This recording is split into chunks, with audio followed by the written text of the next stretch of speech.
Hi guys! Magluluto nga pala ako ng escabeche fish. Yan, maglalagay ako dyan ng mantika. Papainitin ko lang siya. Ayan, ayan, ayan, ayan. Then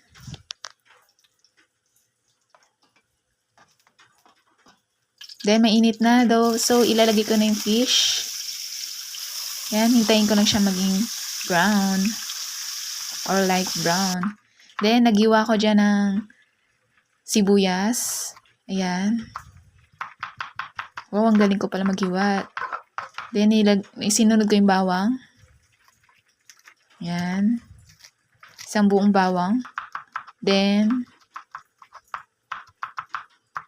hiniwa ko yung luya. Yan. Then, sinunod ko yung red bell pepper. Yan. Hiniwa ko lang din yan. Then, naglagay ako ng mantika sa kawali.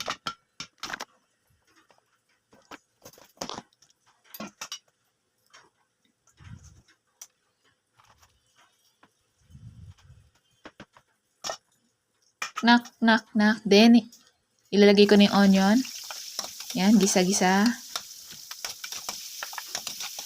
Yan na naman siya, nag-hay-hay na naman. Then, yan, gisa-gisa. Then, sinunod ko yung bawang. Ayan. Halo-halo lang, halo-halo. Then, sinunod ko yung luya. Ayan, halo-halo lang, halo-halo. Ayan. Nagayin na naman siya.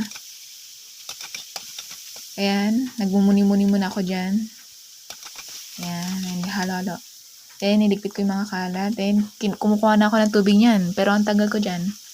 Then, ayan na. Ang bilis ko. Yan na yan. Tubig. Kunti lang. Then, yan. Halo-halo. Ayan, nilagyan ko ng asin, seasoning, and paminta powder. Then, halo. Then, ilagay tapos, hintayin ko lang kumulo. Then, ilagay ko na yung tinunaw na cornstarch. Then, naglagay din ako dyan ng suka. Then, naglagay din ako dyan ng ketchup. Del Monte ketchup. Ayan, tak. Then, halo-halo. Then, naglagay din ako ng sugar. Then, halo-halo. Yan na yung resulta ng sauce ng escabeche fish. Ayan, ilalagay ko na yan siya sa fish. Yan na. Yan, yum.